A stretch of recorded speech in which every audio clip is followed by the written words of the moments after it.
Before we get into this, I need to say this update better be good for Warzone, otherwise this game is definitely dead, if I'm being honest. If you've kept up with the channel, we're actually playing Marvel Rivals at the moment, but we will return to see how good Verdansk is doing. So first of all, we want to go over the quick details. So they've moved the trees around for better positioning for cover, obviously. They know how this map plays now after all the data they've probably got from Warzone 1. Non-drivable vehicles will now be very distinct compared to the standard vehicles, which obviously we'll get into in just a moment, which we're getting some new ones, or old ones back, should I say. We've got L-shaped ascenders, so you can get off them and on them a lot quickly, and we're going to get 120 FOV on console on Verdansk for the first time ever. Big details there. Original gulag showers are back, and original overtime on the flag inside the gulag showers are back. Rebirth Island is coming back for obviously Resurgence, as we all know. And then when it comes to modes, we've got Battle Royale Casual, which has bots in it. I don't really care too much about this unless you want to level up your guns. We're also going to get High Trip, which is a bit more of a faster paced kind of crazy mode, but I'm not too interested in that. We're also getting solos, duos, quads, and trios, which is coming to Verdansk. And then we're also getting Plunder as well, which is great, obviously, to level up guns, like I said, because that's going to be super important for all the returning players. Bootcamp, don't really care too much about. Resurgence is staying within this rotation, especially on Rebirth Island, super important as well. Very big part of this game. They should not change that. This is the playlist, like I said, on Big Map, which is Verdansk now. We've got all the game modes. When it comes to Resurgence, for the launch is only going to be quads. Bit annoying there, to be fair. I don't know why they cannot just keep solos, duos, quads, trios on both Resurgence and Big Map. Doesn't make any sense to me, but let's move on. We're going to get ranked play as well. We're also going to get the classic number count as well, so it's going to be 150 players on Big Map instead of 120. That's what we had back on Verdansk. Free fall shooting, which is essentially being able to shoot as you're skydiving at the same time, which is what we had back on Verdansk. So they're bringing that back. Basically allows you to kind of kill people whilst you're flying in. It's a minor change. I don't think it's too important to have this or not to have this. I don't really mind either way. 360-degree revive rotation. I think this is really important. So when you're trying to revive teammates, essentially you can move and see different camera angles. You could do this on Verdansk, but then they blocked it on the new Warzone. I don't know why they did that, but it's back, which is great. Endgame pacing, which is basically going to be the same as what we had before on Verdansk. I don't want to go into too much detail about all this pacing stuff. Instead, in terms of the timings and stuff, that we'll get a feel for as the game goes along. Ascenders and Verdansk, we're bringing back the classic feel to Verdansk. Ascenders have been disabled at launch, but will return in mid-season. It's going to be inside Plunder, by the way, so if you do want to see how that works out, then they might bring it into Verdansk if it's getting a good reception. If not, they'll probably just miss it out. For example, Gulag loadouts have been adjusted and things. I don't really care too much about all this stuff. This is basically going to go over what you land in with every time you return from a Gulag. We don't really care too much about that in detail, to be honest. Looting economy, these are good changes here. So we're going to have floating loot now, so we can actually loot things normally. I hope they don't put any loot on like shelves or anything like that. I actually hate that stuff. Every piece of loot should be in a box, so we know where it is, where to pick it up, or just lying on the ground in general. That is the only place loot should be in this game. Adjustments, the return of Verdansk comes with some refinements to Battle Royale loot philosophy that brings us back to its roots. Adaptability is key. Great loot must be earned in contracts, central to earning cash as well. Ground loot refresh, common to epic weapons, now sport a selection of random attachments that align with weapons' natural strengths. Again, this is just going to be ground loot stuff. High value loot zones. So obviously this is going to be where you get the kind of better loot in the game. Basically places like Superstore and things like that will have better loot, for example. Again, nothing too detailed in here. This is basically, hopefully, just matching what we had in Verdansk. These loot boxes provide consistent cash rewards and average to high quality weapons, occasionally offering premium equipment such as legendary weapons, kill streaks, and gas masks. Legendary supply boxes receive significant upgrades for a more rewarding experience. These boxes guarantee top tier weapons and some of the best loot in the game. Cool, right? So that's fine. Duffel bags, these sources of loot remained better service to the classic feel of Verdansk. Obviously, this is going to be when it comes to cash management and things like that. Second chance mechanics, gulag tokens, and reinforcement flares and redeploy tokens all removed from the game. Thank God for that. Ridiculous. And the only available methods of return after death are gulag victories, buy station buybacks, and jailbreak public events. This is the way it should be. Now, all that extra stuff can be inside like Resurgence, for example, if they really wanted that. But like I said, there should only be a minimal amount of ways to get your teammates back. And these need to be earned. So obviously, whether you're building up cash to buy your teammates back, these gulag tokens and having players come back like just constantly is just boring in my opinion. It's not big Resurgence, it's Verdansk. Self-revive kit. Self-revive kits can only be acquired via the following sources: legendary supply boxes, scavenger contract, buy stations, or fire sale for free. This is basically the way we had it back on Verdansk, by the way, if you didn't realize this by now. So your life matters in returning to the classic feel of Verdansk. We're going back to a simpler set of second chance mechanics and basically what we had before, let's be honest. Death tax, obviously this is basically taking your cash away. That's not too important, I don't think, to be honest. Loot angle, quality of life, interactions now require more precise aiming to reduce accidental item pickups. That's quite cool. Rarity outlines, that's just going to show you what is kind of important. Loot card positioning, loot cards are now centered over items to improve readability, particularly when combined with floating loot. Okay, cool. Buy stations, this is a really important one, to be honest. So we want the stacked system, which is this is what's coming back. Don't need to go through all the stupid crazy menus anymore. Vertical design, if you want to buy a loadout, you hit up, you get down to the very bottom, you buy the loadout really quick. If you want the self-revive kit, again, similar thing. If you want to buy back your teammates, you just shift over left or right and you get it really quick. Really snappy, really fast interface is what we need here, and that is what they look like they're bringing, hopefully, when we get their hands on it, right? Then we're getting the new redeploy all button. Very good, man. Like, this is just a good change in general. This should have been in the game a long time ago. So essentially, if you have enough cash, you could buy back your whole entire team with one button press. Insanely good stuff here, right? Item icons, quality of life. Each entry vertical buy station now shows the icon of its respective item. As we found, this is vastly sped up at a glance. Exactly, man, right? Why did you change it in the first place? Item count. Players can easily see how many of the item they already carry. That's really good as well. Category, subheaders. We appreciate that for equipment category like Kill Street Field Upgrade might be helpful, but I just think the list system's better, man. I just think it really is. You don't want to be pressing too many buttons. Just list system, better. Minimal things that we have in the buy station in the first place is just better in general, right? Inventory pricing is basically kind of very similar to what we had back in Verdansk, to be honest. So armor plates 300, cluster strikes 3000, precision 5000, UAV 6000, gas mask 3000, self-revive 4000, munitions 2500, armor box 4000, and loadout markers are respective in terms of pricing. I think I actually got the pricing wrong here for the loadout drops, so we'll need to see what that actually means. It says 10,000 here. I'm not too sure if that's correct, but anyway, regardless, it's depending on whether you're playing solos, duos, quads, trios, that kind of thing. When it comes to movement, this is a big one, really big one, by the way. So the introduction of Black Ops 6 Omni movement revolutionized gameplay and has become foundation of player movement in Warzone. While the system at launch with multiplayer, we recognize the need for adjustments to better align with what we had on Verdansk, essentially, right? So Season 3 focuses on fine-tuning the Black Ops 6 movement, and hopefully we just stick with like one movement now, because I don't want to have to keep changing the movement constantly in this game. Very annoying.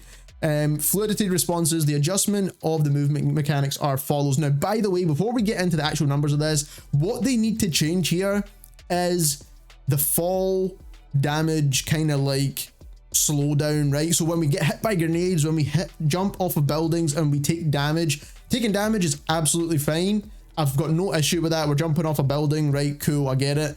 I think fall damage should be increased, actually, if I'm being perfectly honest, but regardless, we should not be getting slowed down movement with that. We should be able to sprint just as fast, but just taking damage. That's what they need to remove from this game. Remove the fall slowdown and the slowdown we get by getting hit by a grenade. We don't need that stuff in this game.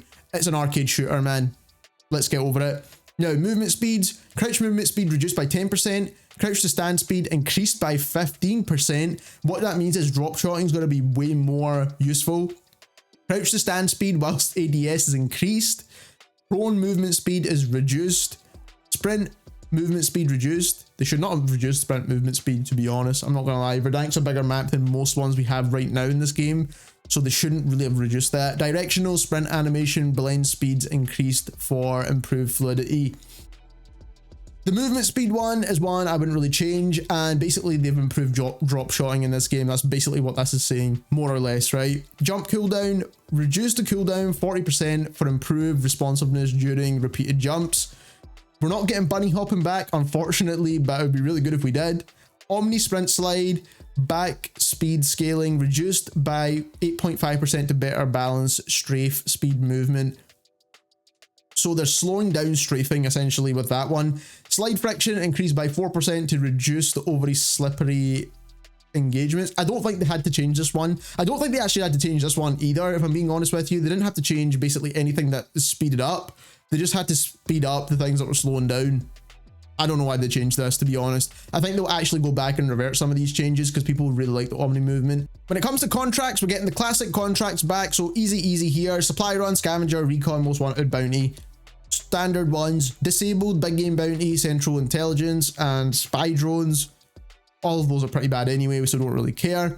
Spawn rebalancing, nothing too crazy here. Payout updates, again, nothing too crazy. Recon, contract, quality of life change there. Adjustments to public events, so we're only getting fire sale, jailbreak, loadout drops, and restock. I don't know what restock was, I can't even remember what that was, but we're not getting flyby, we're not getting cash drop, no contractor, no rogue signal, no runway train, and no recon flyover. I'm so glad they're removing all this stuff because, to be honest, it's all extra, we don't need it.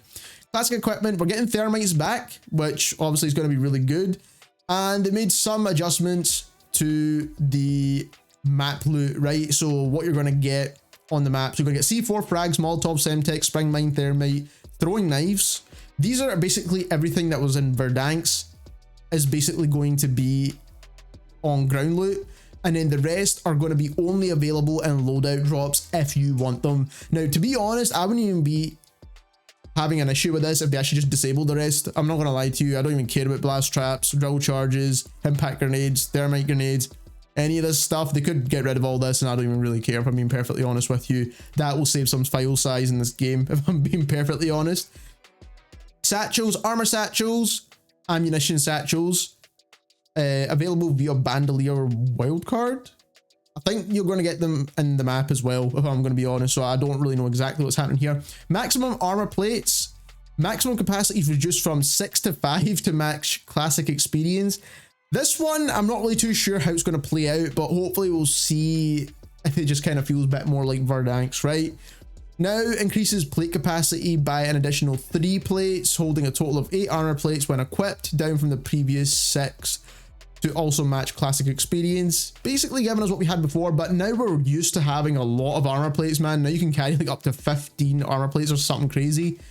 So I don't know how this is going to feel. People will die a lot quicker, obviously, which might be a better thing, but like I said, we're used to having more, so taking it away now is going to feel a bit kind of jarring, I suppose, when it comes to this game. Armor drops, eliminated players will consistently drop at least one armor plate, which is quite good, obviously. Gulag armor removed and unranked. Okay, that's fine. Armor plate color improvements, just so we can see what's what. When it comes to field upgrades, we're going to get a better visual of what your teammates actually have and what you have, which is great. Obviously, it's going to show you in that widget. Adjustments, field upgrades that are disabled. Thank God, man, they're disabling good stuff here, in my opinion. So armor boxes we're going to get. Deployable covers, cool. Heartbeat sensor, yes. Munitions box, cool. Recon drone, okay. Trophy system, yes. Utility box, available via the ready wildcard. Redeployable buy station, that one was in Verdansk, I'm pretty sure, from what I remember anyway. Okay, I'm not got an issue with that. And reinforcement flare, again, I think that was in Verdansk as well, if I do remember correctly. When it comes to, no, that was actually in Plunder, so okay, fine. They've basically took away everything that wasn't in Verdansk, essentially. Heartbeat sensor, increased battery life from 60 to 120 seconds. So they're bringing back the heartbeat sensor for all the people who loved using this. I actually don't think this is a bad thing, to be honest, as much as it was broken back in the day. I think right now we just need to get that nostalgia back in the game, and I'm actually okay with this right now. They can go back and nerf it later, but for now, we want the game to feel like original, so we'll leave it as it is. Reclaimable field upgrade icon. I don't really know what that is, but we'll move on. Kill streaks.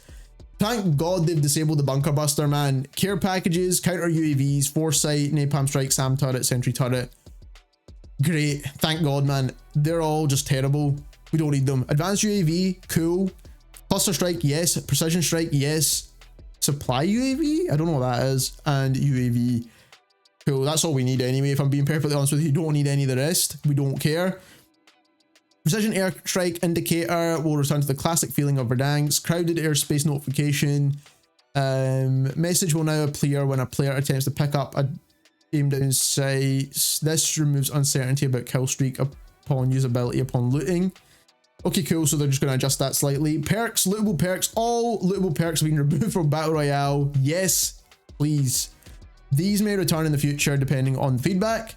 Cool, right? So that is good. Like, we want to see if people really miss the lootable perks, then we'll get them back. If they don't care, then we don't need them back, right? So that is the way. Weapons now. Now, this is the big one that we like to cover. First of all, the Kilo is coming back. Now, as you can see here, so is the AMAX. But the main thing about the Kilo is, and what I think is super important here, is that as soon as you log on, you're going to get the Kilo to use straight away. That is what we want to see. And I feel like they should have done that with every single one of these guns, because we all know what these guns are. We all know which ones we like. So we should have just got them all straight away. But I guess they want us to kind of grind this game a bit and get some of the old guns back. So I understand to some extent, but I think they should have just gave us it, right? They should just give us the guns we want to play with. The Kilo you'll get as soon as you log on. Fantastic, but you still need to level up to 42, which is going to take you like 5 years or something. Then we've got the AMAX, which is, again is coming as well, but that's part of the battle pass and once you level up and all that kind of stuff. The HDR is also coming back. This is going to be one shot. So this weapon is able to one shot enemy players from any distance on the map. Yes. They should adjust some of the other snipers as well, which we'll get into in just a moment, but yes, man, this is what we need in this game. One-shot snipers. I don't care if it's OP, it's just fun, right? It's fun, that's the whole point in this game. They can change it and adjust it slightly later, but there should always be a one-shot headshot sniper in this game. Slow ADS, yes, all that crazy stuff, but one-shot headshots, good bullet velocity, that's only two things, right? We'll get on to the rest. Cali sticks coming back as well, cool.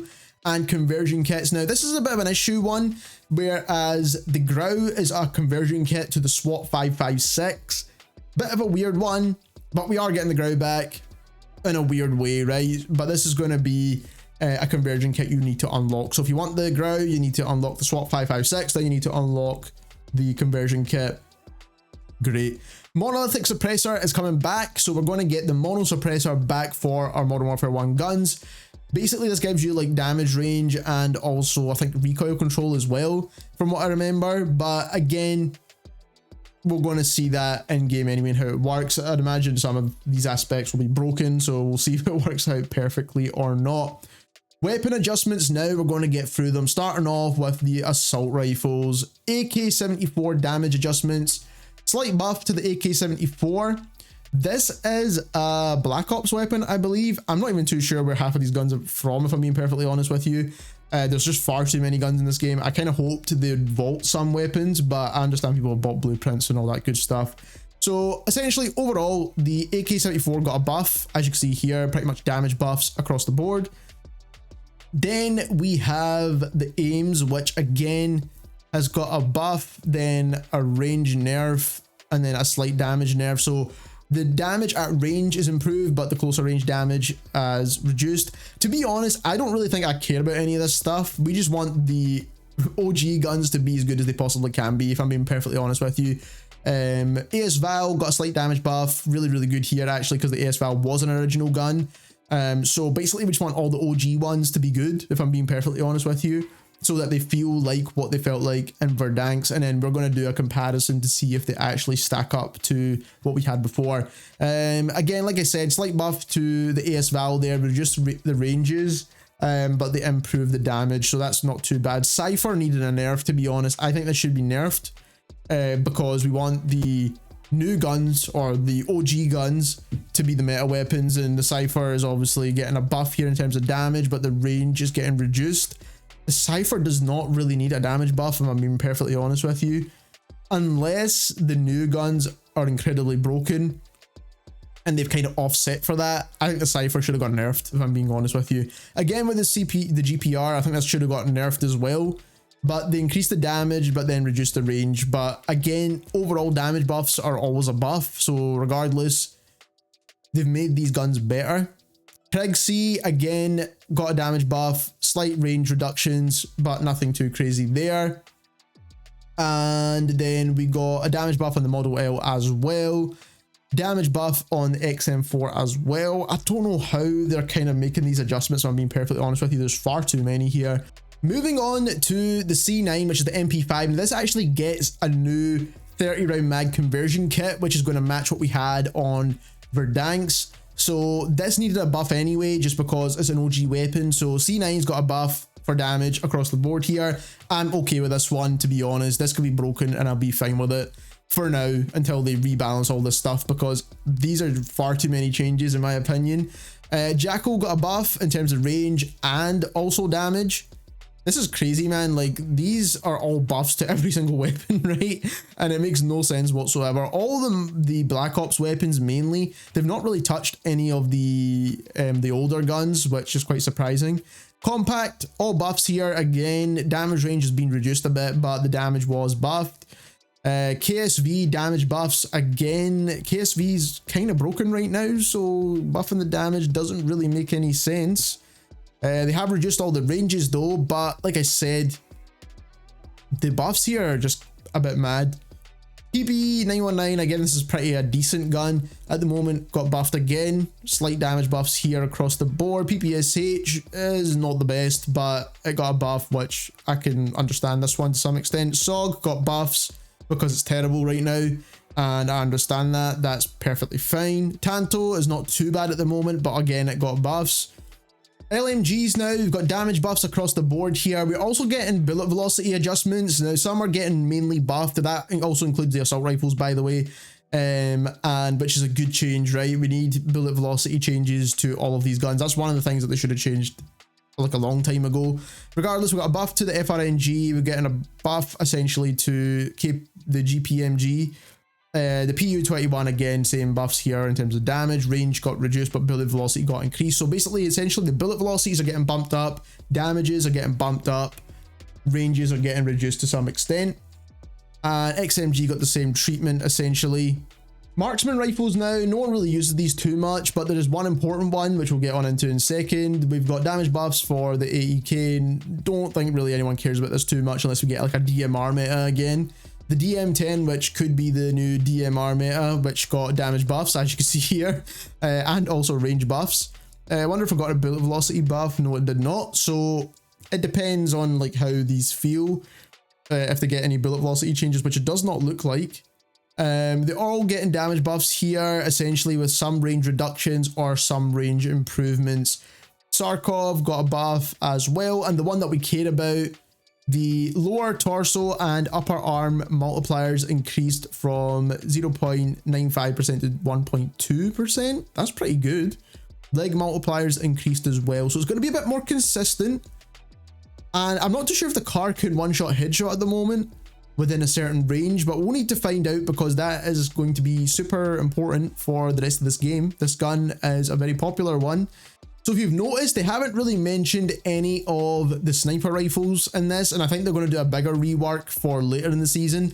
Also, they haven't mentioned any older weapons, anything outside of the Black Ops weapons, so they haven't really buffed them as well, which I kind of expected them to do, because they're closer to the original weapons than what we have in Black Ops. So I think they're trying to counterbalance the kind of more recent decent weapons with what we're going to get with the Kilo and stuff, but hopefully just the Kilo, the AMAX, the Grau, and those guns are good, because I don't think anyone wants to touch any of these guns, if I'm being perfectly honest with you. We're getting classic vehicles back: heli, cargo truck, Polaris, LTV, and ATV, with them trying to make the original feel of vehicles back. So with the return of Verdansk, we're looking to capture the original essence of vehicles in Warzone in collaboration with our friends at Treyarch, which doesn't really make any sense. We have tuned movement, health, damage, resistance, and equipment interactions to feel closer to the original version. We know nobody wants paper-thin vehicles. We also know that vehicles are more fun when they can efficiently get you from A to B. Traversal won't feel restricted to roads alone. That said, so as you can see here, vehicle vulnerability to launchers, 1 hit, helis 1 to 2 hits, Polaris is 1 to 2 hits, cargo truck is 1 to 3 hits, grenades 1 hit, crazy man, C4's 1 hit, traps 1 hit, thermites 10 sticks, or 10 ticks, right, okay. And then heli as well. So this is basically showing the health of each of the vehicles, very similar to what we had back in Verdansk. Hopefully there's no kind of like gas meter or anything like that. We don't want any of that crap back in this game. Classic UI, which is great. This is what we actually kind of want to see. I actually enjoyed the older UI. The new UI when you're in a game is actually not too bad. And then we're also getting new weapon inspect as well, which shows you the attachments, and also if when you die, if you're died from an unsuppressed weapon, or if you were live pinged, so people don't basically report you for cheating when they're just bad at the game and didn't realize they were pinged or not. That's really good. The old loadout system's coming back where you could favorite your best loadout. That's great as well. That is all the changes. They have missed out quite a few things like muzzle flash, and also talking about the older weapons, and talking about the fact if we're going to get old skins back. So there's a few things they have still missed out, and sniper rifles as well is a really big one. So we'll need to wait and see what happens with all that stuff, or maybe they're saving that for a bit of a later update. But all this stuff needs to do well. It needs to land for this game to do well. If you're looking forward to this new update like me, then don't forget to leave this video a like and subscribe, as we will be covering it when it drops later on this week. And thank you very much for watching.